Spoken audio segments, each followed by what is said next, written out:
Welcome back, friends. I hope you have enough caffeine in your veins. We've been having some excellent discussions, conversations since morning on cinema, on book reading, writing, and on some fine writers like Manto. We'll carry on these conversations. We have our next session where Aditya Sudarshan and Altaf Tyrewala will be here talking about significance of very local, specifically located urban stories or fiction outside cities. So I would request Aditya and Altaf to come on the stage. Aditya Sudarshan graduated from the National Law School in Bangalore in 2007 and has been writing fiction full-time since 2008. He's the author of two novels, A Nice Quiet Holiday, Westland Books 2009, and Show Me a Hero, Rupa and Company 2011, as well as he's published several short stories, stage plays, and television scripts. His play, The Green Room, won the Hindu Metropolis Playwright Award for 2010. He lives in Mumbai. So when we discuss about the specific or specifically located stories, we know the city we're talking about, Altaf. Altaf Tyrewala is the author of the critically acclaimed novel No God in Sight, which was published across the world and translated into several foreign languages. His short stories have been included in numerous anthologies. More recently, he's the editor of Mumbai Noir, or Black Mumbai, an anthology of 14 crime fiction short stories. And it is from these stories, from this anthology, that we may read and hear something. Altaf was awarded the DAAD Artist in Berlin Literature Grant for 2011. He currently lives in Mumbai with his family and works as an instructional designer for an e-learning firm. We also welcome his wife Kavita and his son Dhyan, a lovely boy I just met. So it's over to Aditya and Altaf.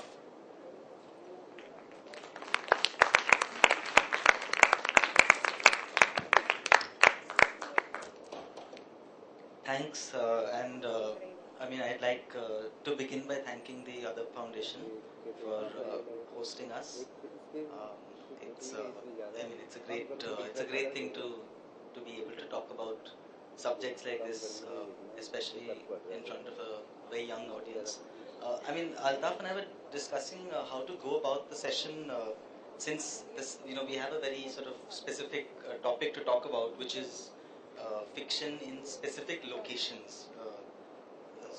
Fiction that is, that deals with not the macro but the micro. And I thought, we thought we could start by talking about our own work and our relationship to this subject. So, Altaf, why don't you?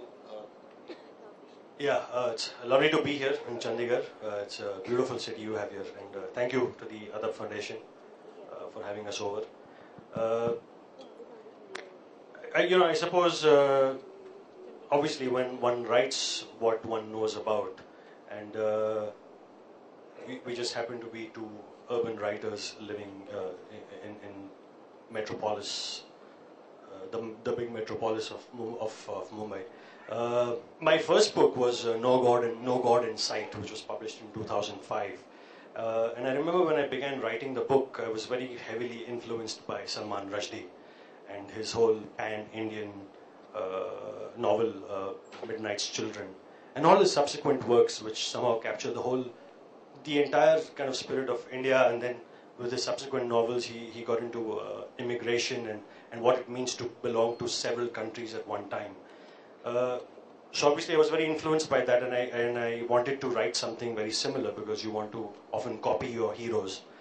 But as I began writing my first book, and as I started engaging with the craft and with the subject as well, I realized that quite honestly I didn't know much about the whole of India. I also actually didn't know much about the whole of Mumbai, where I had grown up in, where I had studied. And as I started to kind of cut away the excess, I realized that what I knew truly the most and the best was my locality, my local life, which I had lived in these very in the central Mumbai areas of Dongri, Muhammad Ali Road, Baikala. I went to school in Masgone. I grew up in Baikala. So it was a revelation for me to be able to kind of to realize that I didn't have to write about everything. I could write about what I knew, and over the years, it took me 4 years to write my first book. I realized there was enough material there to actually be able to write about, to think about, and every 6 months, the novel would take a different turn because I would stumble upon some unthought of aspect of my own locality, which I hadn't thought of before. So that's how No God in Sight came about. And subsequently, reviewers thought it was a Mumbai novel or it was one of the Mumbai novels. But I always thought it was just a Baikala novel, a very specific local novel. Actually, it's very interesting that you make that point about discovering new things about your own locality. One of my favorite authors and big influence on me is this British writer called G.K. Chesterton. He wrote in the 19th century. He wrote lots of essays and he wrote detective fiction. And one of the things I remember, he makes this point in one of his essays that tomorrow, if you were to be snowed under in the street in which you live, you would wake up into a much larger and richer world than any that you've known. And if you think about it, it's true, because the moment you are confined to one street, you meet your neighbors, you discover things about locations which you may have passed every day and never attended to. So the local really is, there's no question that there's a lot of richness in the local. Now, as far as my own writing goes, I don't actually consider myself a writer who is, whose imagination is fired by very local contexts or specific places. But the first novel I wrote was a murder mystery set in a hill station, and so it's a very specific location. And the reason that was there in my mind is because it's a place I used to go to on my summer vacations. It was where my grandparents lived. So it was, the places that are a part of your childhood are, I think they have a special resonance in your imagination. It's the same thing that all the children in the auditorium will discover someday. When you come back to school, it's just the building is much smaller, and you suddenly start to realize that this place which was so immense in your imagination was, it's not. Everything shrinks. Things kind of shrink when you as your mind matures. So this novel is a story of people from the city going to a small town and about the clashes between local sensibilities and urban sensibilities. And to me, that's one of the big subjects in modern India is how you reconcile the fact that you have very strong local traditions, customs, points of view versus a kind of broader India narrative, or a set of people to whom I belong, which is the privileged, the urban upper class or middle and upper class, who tend to dictate policy and who sort of decide that this is the path on which the nation is going, and this is progress and this is development and so on. So even though the novel is not told from the point of view of the local people, because I don't feel like I have access to that point of view coming from where I come from, but the story is about that kind of intersection of two worlds. So one thing which I think is very interesting about your first novel is that you've actually been able to imaginatively step into the shoes of people from these various locations. So I wanted to ask you, because for me it's not a strength of mine, it's something I find difficult to do, is to sort of get out of myself and my natural perspective. So how was that for you? Well, you have to hate yourself enough to want to run away from yourself, and then imagine yourself to be other better people than you are. I think that works. But I think we should also provide some context to this audience, because so many young people here, and they're probably wondering why these two authors are talking about local and urban, and what is the point. I mean, the very fact that we've come for the Chandigarh Literature Festival, and I'm sure you all are aware that there is the Jaipur Literature Festival, there is a Kolkata Literature Festival, there is a Goa Literature Festival. I think there's something happening in our nation. From having a large national point of view, we are finally becoming more and more comfortable with local perspectives, and we are trying to, in a way, befriend the local. We always try to escape the local, either by migrating or by thinking in very national, general terms. So I think all these attempts, even in Mumbai in the past decade, has begun to see very kind of neighborhood-specific festivals which happen every few months. There's a Bandra festival, there's a Kalagoda festival, and I see a kind of an embrace of the street, of landmarks which are often just in the background, but which suddenly kind of become emphasized during these times. And I think that's probably something is happening here, and maybe it has to do with our with these kind of fallout of the globalization and the economic liberalization. Maybe it's just the nature of the world with the internet amongst ourselves, that as we have access to more of the world, we also want to befriend the local and be more rooted in the local. But to kind of get back to your question about how it was possible at that time to place myself in the shoes of so many characters. Again, lots of things come into play. The desire to want the story to be really told from the first person and not this objective third person. Because my first book is entirely told through monologues. So 47 different characters speaking in the first person, I. So that too is a kind of a layer of immediacy which is enforced. But there's a flip side to this. Ever since I finished my first book by 2005, that was when Mumbai embraced redevelopment. It became the kind of, it had already been okayed, but then it became this widespread policy where old buildings would be torn down and new skyscrapers are coming up. And it's becoming difficult ever since, for me especially, to write about the city, because the city changes every few months. And I think that's something which people living in a city like Chandigarh probably don't have to face. The landscape remains stable. So you're able to imagine yourself as part of a larger narrative of a city, which is not so in places like Mumbai, for instance. But you've just moved to Mumbai, so do you feel that affecting your writing in any way?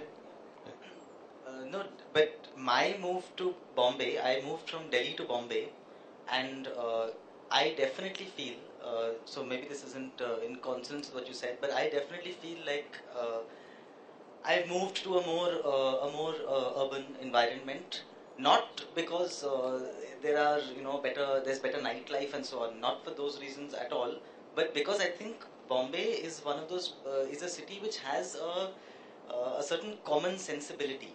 I mean, there is a sense of everybody being in it together, and I mean, we were discussing outside that it's not unlike a war zone. And I mean, Bombay, it's it's difficult. It's not as though people are having a great time there, but there's a sense of community across the city. Whereas in Delhi, the impression I always had of Delhi is that it's you have to make your own networks. You have to have your people, whom you know personally, locally, and then you can manage the landscape. But it's not a place where you can particularly rely on strangers in the way that you can in Bombay. And I think this ability to rely on strangers is one of the constituents of a city culture, right? Because the whole idea of a city is that it's not your family, it's not your neighborhood, it's somebody you don't know at all, but you're with him in this structure.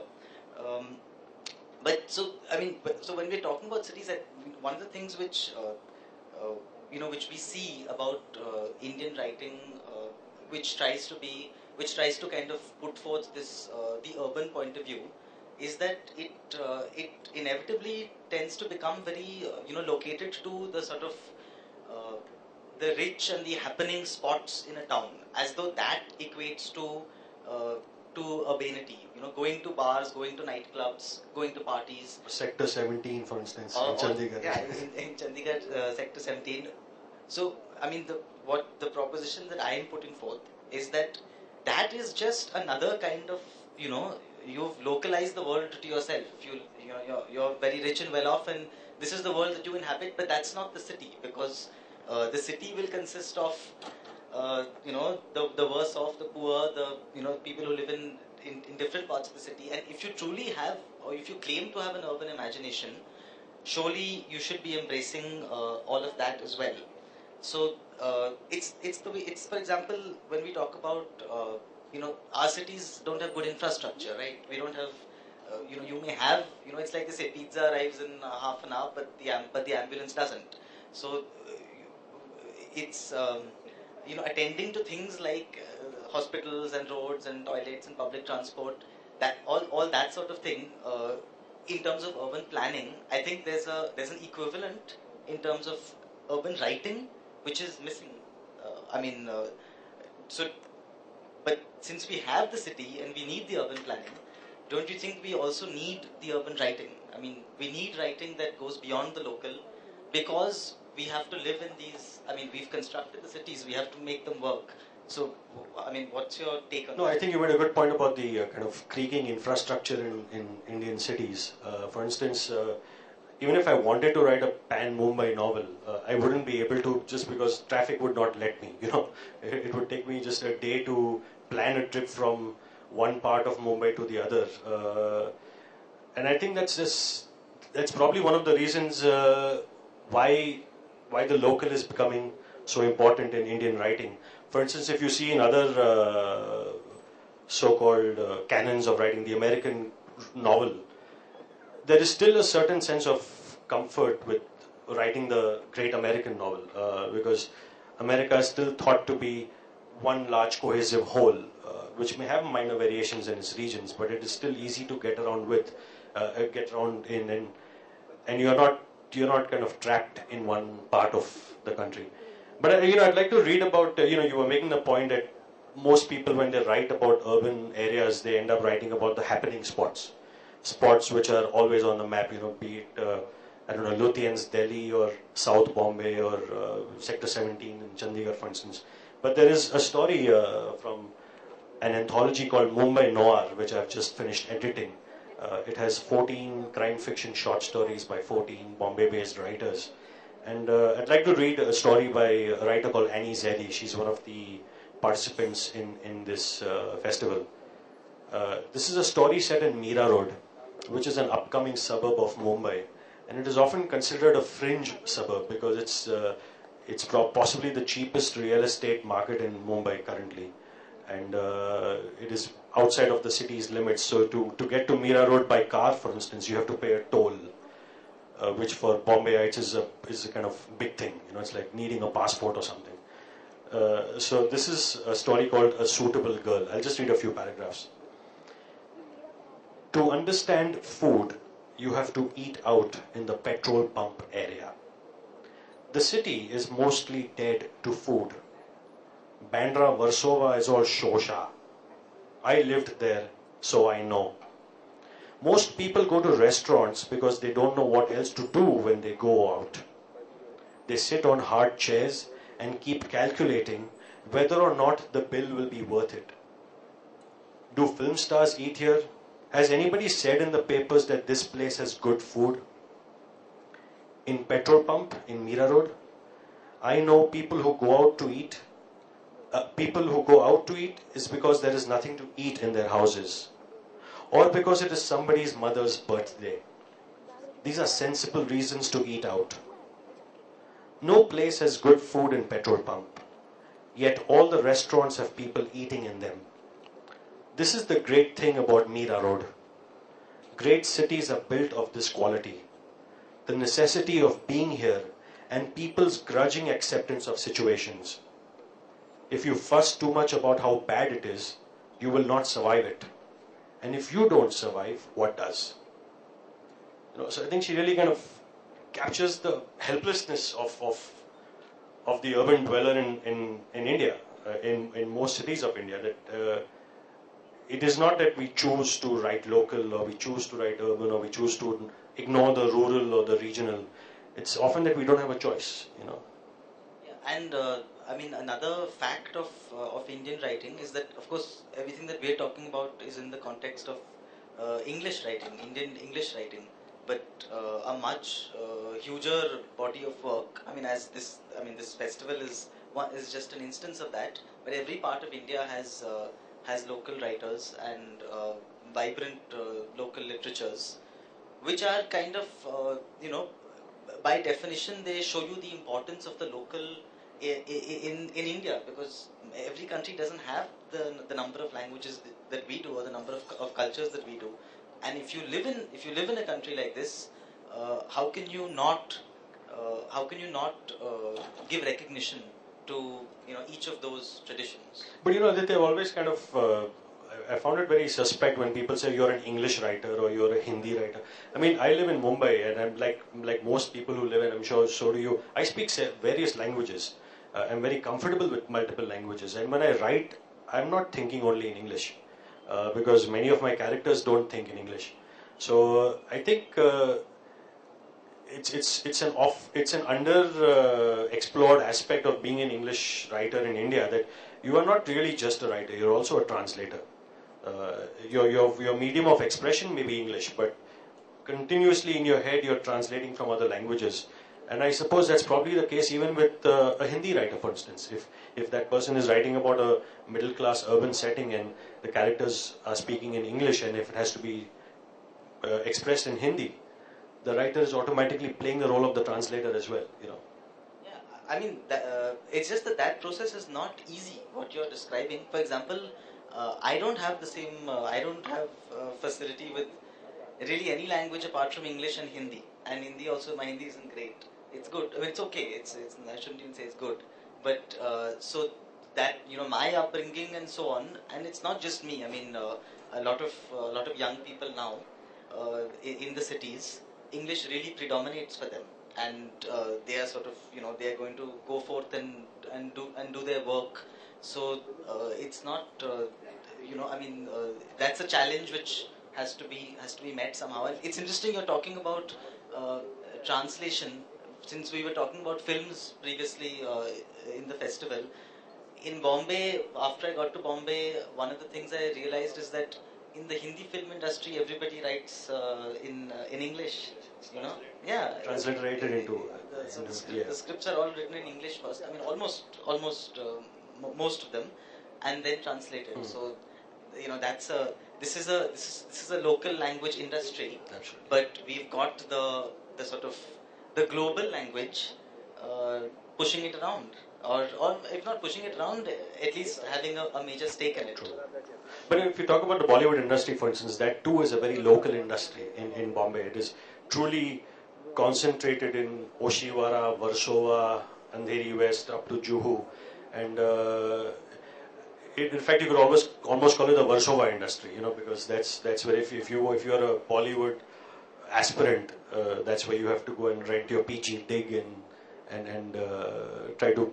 And I wish there was some spot like that for writers, where we could just go and live and be assured of literary stardom eventually. What is your your take on, because what we've seen recently, at least the trend in non-fiction has been, I mean, we're discussing fiction here, but something very similar is happening in non-fiction, that the novels which try to present big India narratives are being kind of scoffed at and more or less rightly, I suppose, criticized as not as being full of generalizations. And on the other hand, there have been a number of books. There was Sonia Falero's book on bar dancers in Bombay. There was Aman Sethi's book on migrant laborers in Delhi, in one particular part of Delhi. Then there's this new book by Catherine Boo on Mumbai slums. So a number of these very specific non-fiction narratives replacing this broader India narrative. But the question which occurs to me is that if you're, I mean, surely it isn't right to sort of dismiss the other, because I mean, if you say that you're a nation and you're a city, and if you accept these categories, then surely you have to make space for literature, fiction and non-fiction, which is pitched at that level. Isn't it too easy to say that, okay, from now on, everything, all our writing and all our attention will be focused on figuring out the local, because the whole the bigger picture is just too messy. But you live with that mess, so surely you have to try and. I don't know if it's messy as much as it is in such a huge amount of transition that to be able to capture chaos often becomes chaotic itself, and and you're absolutely right. And in fact, I actually have noticed that even Aman Sethi's book, Sonia Falero's book, they're so character driven. They're almost like works of fiction, but and even Catherine Boo's book, where she zeroes in on all these kind of these lowlifes living in this slum of Mumbai.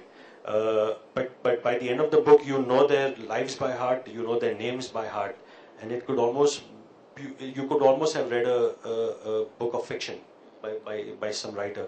But yet I cannot. I don't know. All the recent books that I've read by Indian authors, be it Tarun Tejpal's The Story of My Assassins, Vikram Adiga's The Last Man in Tower, they've all been so specifically character-driven and local.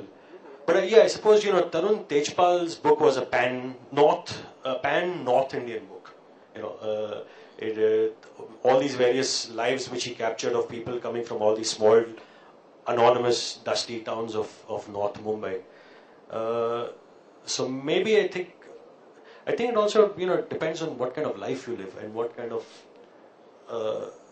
how much of the exposure do you have to the whole, which is why you have people who are not belonging to India who can then often come and attempt the Indian book, be it fiction or non-fiction, because they have a perspective, a larger, wider perspective, which we with our local lives often lack. Even for instance, just Salman Rushdie, for instance, he was not a resident of India when he wrote Midnight's Children. And he has actually said it, that he said, I probably wouldn't have been able to write Midnight's Children if I was living in India, because I would be so overwhelmed by the local, by the specific, that I would lose the larger narrative. There's one other sort of controversial issue which arises when you're talking about local writing, which is the question of authenticity, especially when you're talking about English writing, which is pitched at the local level. Now, for example, when I was reading Aman Sethi's book, for example, I do feel at certain stages that there's a certain inauthentic quality about attempting to tease out the life of someone so different from you, and a sort of a kind of presumption of sympathy, or what it boils down to is that if you're writing about the life of a worker, say, and the upshot of one of the major points of your work is that even the working class have emotions. Now, to me, that's something which you should be that has to go without saying. It should not need a whole work of literature to tease out this idea. So, when you have people who are clearly not from any particularly rooted sort of context, writing about that context, this is a challenge, right? To try and make sure that you don't, you're not faking anything, and you're being, you're accepting what you know and what you don't know.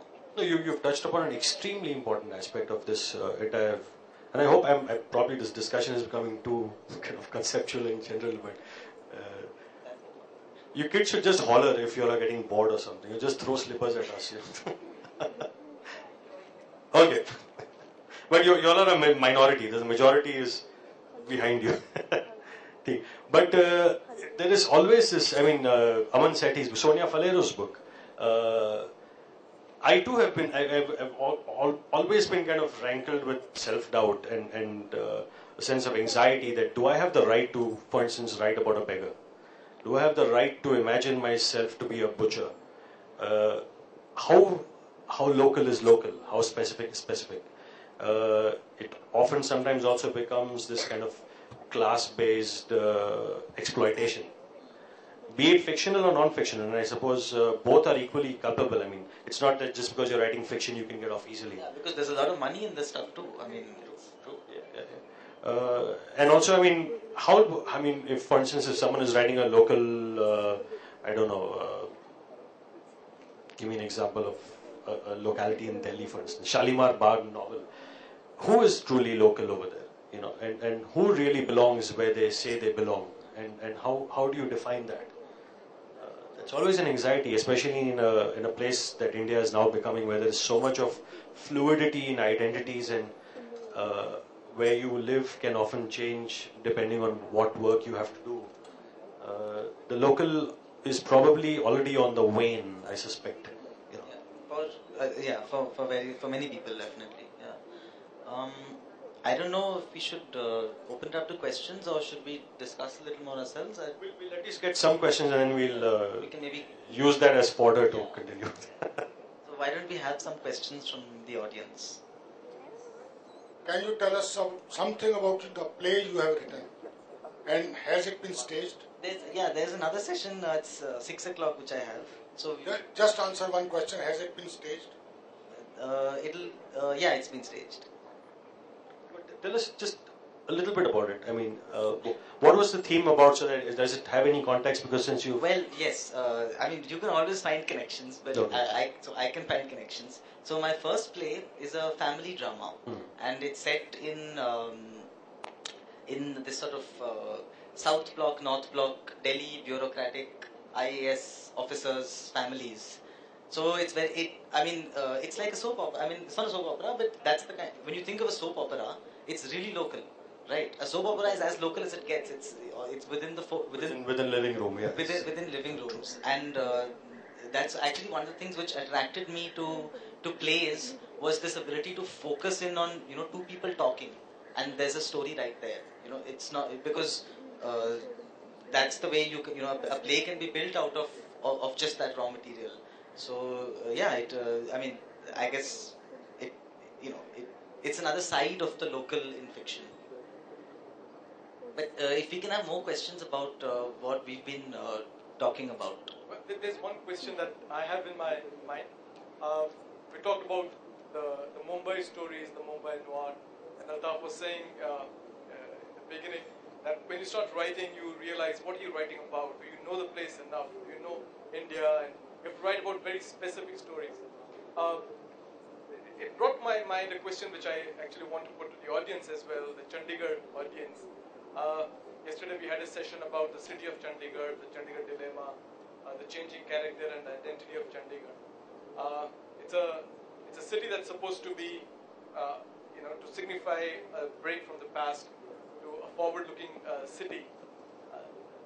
But why didn't we have some great literature coming from this city? I had this. I was reading Tarun Deshpal's first novel. You mentioned the Alchemy of Desire. So the writer there starts writing his novel, but he could not finish it, and he could finish it only when he moves to Metropolitan. I mean, you've been in Chandigarh for a couple of days. What is your feeling about what kind of stories Chandigarh offers to you if you were a writer? What possibilities do you see that a place like Bombay with, or Mumbai, as they call it, or Delhi offers? So, just to comment on that, maybe the audience or somebody wants to comment on that or carry on with that. Love coming out from Chandigarh. We have a young writer from Chandigarh, Ravinder Singh. He's a software engineer at Infosys, and he has come out with 2 novels. I Too Had a Love Story and Can Love Happen Twice. This is what Chandigarh is going to give you. Is there anything you want to respond to? Or? No, are there any... I will take that question then. Sir, you said that Mumbai's landscape is changing. Does it affect writing? Absolutely does.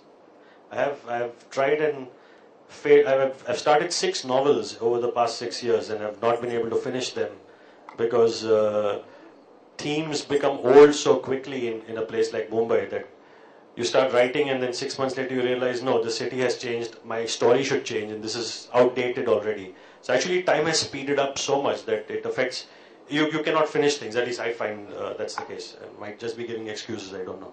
No, I think it's a very it keeps you off balance so much, the city, because the grind is kind of relentless. Just the experience of living in the city, that it's not easy to, because for writing you need stillness. You need to be able to live with your imagination and inside your head undisturbed. So it's not easy to do that in a place like Bombay. Aditya sir, this question is for you. So you said that we shouldn't rely on strangers in Delhi than the strangers in Bombay. Why do you think so? It's to do with the culture of the place and the way that it's been built up. Now in Delhi, for example, if you don't have a car, now things are changing with the metro and so on. But that's just a small instance, right? I mean, if you're out at night, say 10 o'clock or something, and you don't have your car, you're going to worry about how to get home. You're going to call somebody or try and arrange some transport. In Bombay, you don't need to, because the public transport is it runs till late, and it's more efficient. So it's just I mean, it's a cultural thing. In Delhi, in the metros, they tell you, there's an announcement on the metros: please do not talk to strangers. It's an actual announcement, which I think is incredible, that you're telling people. First, you're telling, I mean, it's okay if I tell you that if you're going on a train somewhere, don't talk to strangers. You're a child. But if you're telling a bunch of grown-up citizens not to talk to strangers, I think that's not a very urban attitude. There was a sign at the Chandigarh Press Club yesterday, which we saw, which says "No gunmen allowed inside." So I thought, as a Bombayite, that was very reassuring for me, because we have gunmen storming in everywhere all the time. But to answer your question about what I think, what a night in Chandigarh, I don't know if I'm qualified to answer that question. You probably visited Chandigarh more often, but I can definitely see a lot of scope for imagination in a city like this, because I often see this. I mean, what I perceive of this city in a little over 24 hours that I've spent here is that it's like a blank slate almost. It's waiting to be kind of graffitied with your imagination, however you want it. I'm continuously kind of reassured by the people who are with me that though it's a very safe city, we don't have any crime, but I could easily imagine crime here. And I think that's what makes the city so exciting for the mind, that you could imagine a lot of things happening, because you have a kind of manageable population, you have a beautifully planned city for you, and yet you are kind of you're in the heart of North India, which is quite intriguing in all our imaginations. So, and Altaf is planning to move to Chandigarh. Absolutely, right? absolutely. Sir, I would like to ask you a question. That after writing so many books and after being so much famous, have your writing affected by it? Have you been proud of it and your writing has changed, or you have become an attitude? Do you think so? You're a very kind person, and I really kind of admire your bravery. I've written only just one book, and I've edited just one book, and I don't think editing counts as anything in the publishing industry. Sit, please. I probably would be a very bad person if I became any more famous, but I'm not.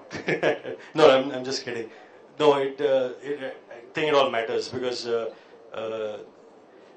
if you realize how hard you have to work to be able, and first you have to have really high, you have to read a lot, and when you really understand how difficult what all this is, what is done by the people you admire, and if you start to imitate and start to mimic and start to do for yourself what they've done for themselves, you realize how difficult this whole activity of writing is, this whole mastering the craft of writing. I don't think it leaves any space for an attitude to form in, or any sense of arrogance to set in. It's a very, very kind of taxing art or craft or task or whatever. But he's the one with the attitude, so you should ask him. The question here. So, which author you like the most? Yes. Well, among Indian authors, the author whom I like the most is this author called Arun Joshi. He's no longer alive, but he wrote in the 1970s. so maybe sometime you can look up his books. And generally speaking, I mean, there are, you like many authors. I'm very fond of Scott Fitzgerald, this American author who wrote a novel called The Great Gatsby. In fact, that's considered one of the great American novels. So exactly what we're talking about is that similar things don't happen so much. It's difficult to do that in India, and yet he is one of my favorite authors as an Indian writer. So that also kind of puts into perspective this, the complexity. I'm 35 now, so I don't have any favorite authors as such. But I still hold the authors who formed me and who kind of inspired me to become a writer. I hold them in high regard. So I think the usual suspects, Rohinton Mistry, Arundhati Roy, Salman Rushdie, V.S. Naipaul, who was a huge influence. But I think probably the book which really, which I could read and reread repeatedly, well, two books. One is a book called Intimacy by Hanif Qureshi. He's a British Pakistani author. And the other is a book called Laila by Robert Pirsig. Again, he's an American philosopher who writes his first book was Zen and the Art of Motorcycle Maintenance, which was this pan-American book about bringing in Eastern philosophy in the American way of living and how that will go down. So yeah, those are two books. You never thought of writing about life of kids? Life of kids? I've started my research. I have a kid of my own now. So give me a few years, I'll be ready with one.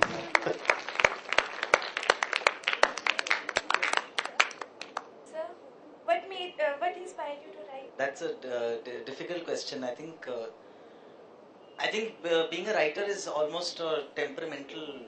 It's a temperamental thing. I mean, I studied law, and I practiced law also for 9 months.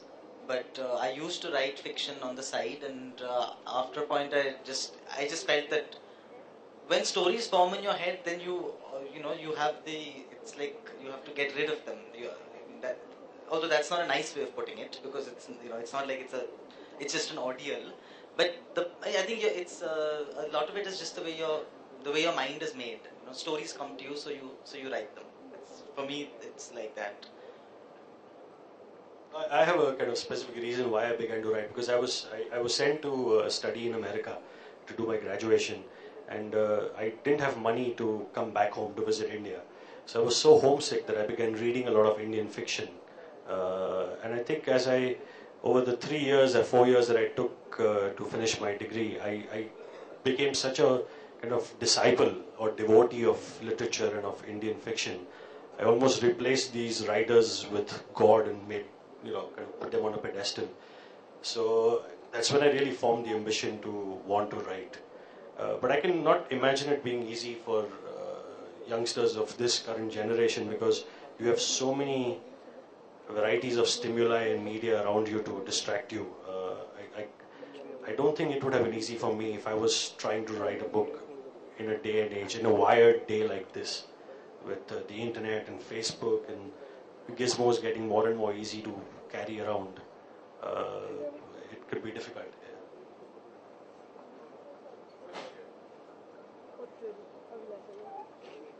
Sir, I give you 3 cities: Chandigarh, Delhi, and Mumbai. Ma'am, sir,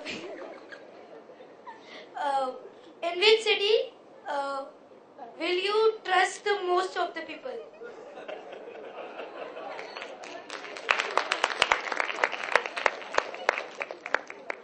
No, that answer, you cannot dissect an answer like that. When he asked me that question, that's just the answer. I cannot go behind the answer now. Chandigarh is the answer. Sir, my question is to Altaf sir. Sir, why did you only began to write stories? You could have another profession also. Sorry? You could have what? Other professions also. Other profession, I know. That's the exact question my father asked me till he was alive. It killed him. Finally, he was like, why this? True. Kids have this wonderful way to bring out the real answers. Completely, yes. Disarm you completely. They strip us before. Is there any more question? Okay, we have one more. So what do you think, what makes a good author? Yeah, so I think what makes a good author is firstly to be a good reader, and to make sure that you try and read well, read people who write well, read things which challenge you, which are difficult for you to comprehend, and so they force you to then to comprehend them, and the other thing is to write, to make sure that you practice your writing and do a lot of it, and don't put it off, because it's the easiest thing in the world to put off writing. And then try not to, if you have a good attitude, so and not because like they say that you should, there's a difference between having something to say and wanting to say something. So some people who want to be writers, they just want to say something, and other people actually have something to say. So you should try and be somebody who has something to say, and not somebody who just wants to wants the podium, or wants the microphone. I think you should also nurture the habit of being discontented.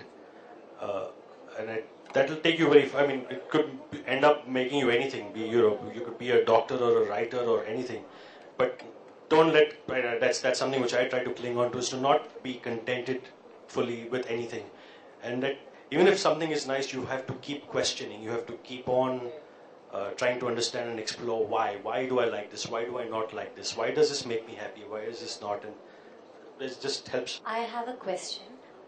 Kind of building on what the girl just asked. She asked you about being a good author.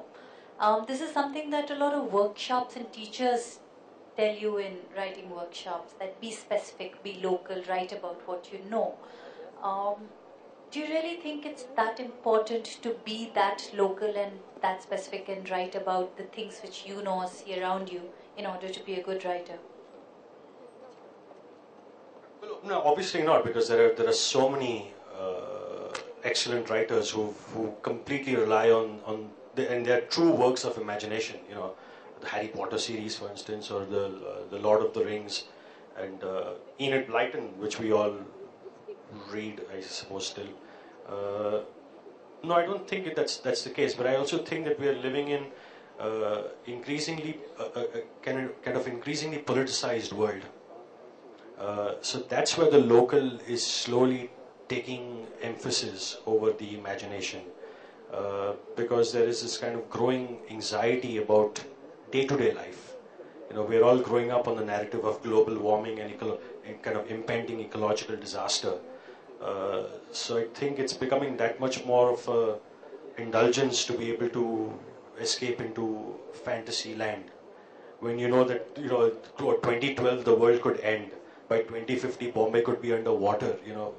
Do I have the luxury of imagining things when I need to be maybe addressing these things through my fiction, through my daily life, through my non-fiction, anything?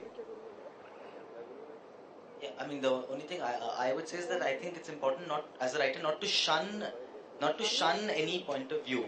So suppose some people consider themselves global citizens and so on, that's okay, but that should not be at the expense of of the local. If that's your point of view, and you think that the local is less good than you and sort of inferior, it's a problem. And similarly, you can be very happy and content in a local environment. That should not make you parochial and imagine that what is around you is all that there is in the world and the best thing there is in the world. So I think if a writer can avoid shunning points of view which are different from him or her, that's a good approach. But with regards to, I'm sorry, writers' workshops, that's a whole different kind of ball game.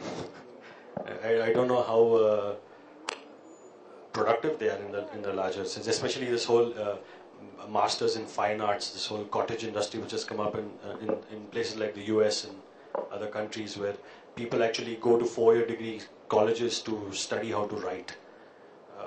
That to me is just plain suicide, I think. Altaf और आदित्य, मेरा आप दोनों से एक सवाल है कि Indian English writing जो है उसमें मेरा एक ऑब्जर्वेशन ये है कि उसका ज़्यादातर हिस्सा मेट्रोपोलिस तक ही लिमिटेड है, तो क्या एक बहुत बड़ा लिमिटेशन नहीं हो गया है Indian English writing? They are city kids. They are brought up in cities. So am I. That's that's the world which you know and which you understand. So what is problematic is when you don't is, like I was saying, is when you have an attitude about that, is when you think that metropolitan writing is superior or, of a higher level than other kinds of writing. That's bad. But the mere fact that your subject matter is metropolitan is not bad at all, because there's no merit in the matter, right? If I'm born in a small town and I speak a local language, it's not to my merit. It's not a virtue.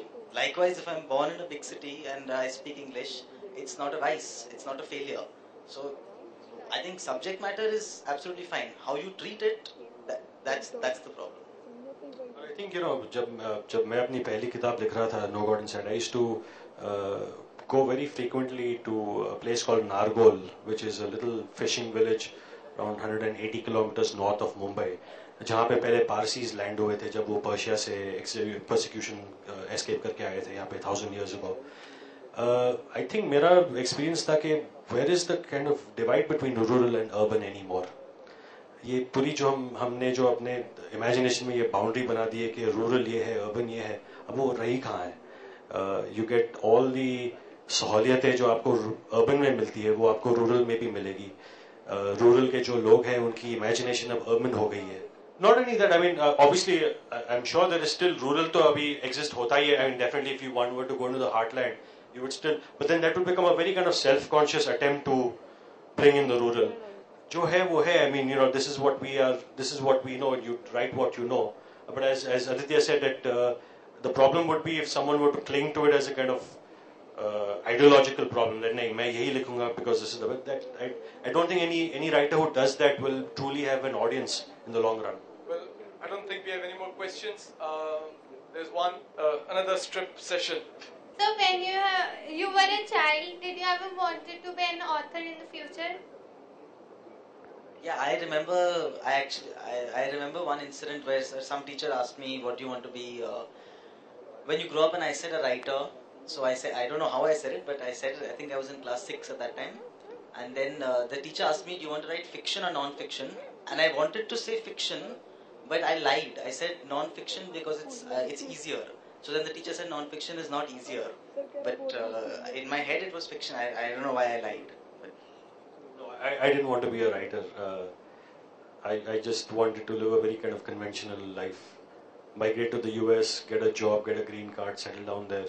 That was the kind of dream that I was nurtured on. That was the kind of aspiration that I had to have. Because when you're a child, you're often at the mercy of your environment, at your surroundings. But I wish I was also an architect. That would have been interesting. Yeah, that makes you very Chandigarh-like, wanting to be an architect. I think the best way to sum up this is to do a very small reading on a very specifically located paragraph in a story of your choice, and we'll bring it to close. I think Aditya should read because we'd like to hear something from your work. Well, I can read, but I thought I wouldn't read because it may not fit with the subject of the discussion. But since we wandered far from the subject, I'll find something to read. So this is from my second novel, which is called Show Me a Hero, and it's a novel that's set in Delhi. It's set quite a lot in East Delhi, in Patparganj. But the part that I am reading about is when this one of the young protagonists goes to an upmarket market in South Delhi. So it's a sort of very stereotypically city setting. I'll just read a portion of it. In those days, the very elements heightened my moodiness. The change of season was imminent and the transition was not smooth. Like a bucking, rearing horse protesting at being maneuvered, the weather could not be predicted. The days would start out muggy, the skies would turn overcast, the long-expected rains would not come, the evenings would be cool. In the evenings at least, I felt the urge to be social. But since I had such few friends in the city, I spent them all on the internet instead, people watching. Already my classmates were spread across the globe, and Facebook was flooded with photos from places a long way from Patparganj. But it wasn't what I had never had that made me ache with self-pity. It was what I had had and lost. It was the college photos, the classrooms, the corridors, the ground outside the boys' hostel. They were all lovelier in the remembrance than they had been at the time, and perhaps that was the trick I was missing. Still, I would raise my eyes from those memories to the four walls of my room and wonder why life had cheated me. On one such evening, I searched out the Facebook profiles of the drama school crowd. I saw that Sheila hadn't specified her relationship status, which didn't surprise me. Then I went back to Anita's profile and saw that she hadn't either, which did. I also saw that it was her birthday in 2 days' time.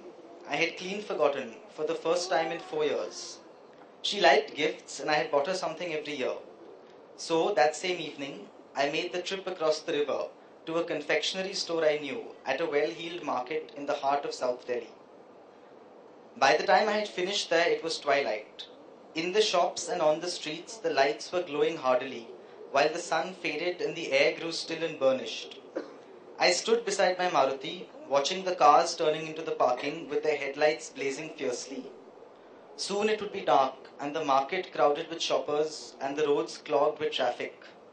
At such times of transition, I had felt in the past a certain breathless enthusiasm, waiting to be swept up into the bustle of the night.